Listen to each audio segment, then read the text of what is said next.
metaphor. God uses a metaphor. It's a sexually aroused predatory cat. And you invite it in. You invite it in. You know that it has evil intent. You invite it in to mate with you, right? And its union with you, this malevolent force, its sexual union with you has produced an offspring. And that offspring is what possesses you. And so not only have you done something wrong, you've invited the spirit of wrongdoing into your life, and you've creatively intermingled it with it voluntarily to bring forth a monster of your own creation. So that's what God tells Cain. It's like,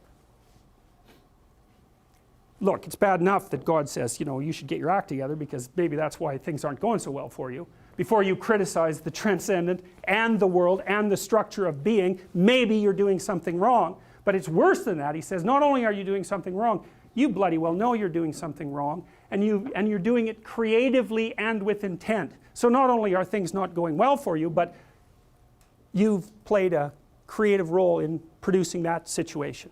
And so God basically says, I am taking zero responsibility for rejecting your sacrifice. It's all on you. And so Cain leaves, and he's like seriously not happy with that response, because he wanted to hear, pat, pat, you're a victim of circumstance and everything's conspiring against you, and really, being God, I should get my act together and just give you what you want, because obviously, being God, I'm wrong and you're right.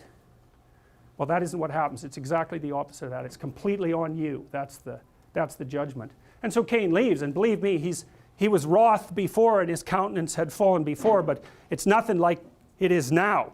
And so he hits the next stage, and he thinks, okay, I'm going to take my revenge.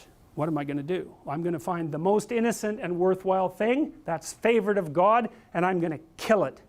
And that's what he does. So, and it doesn't matter that it's his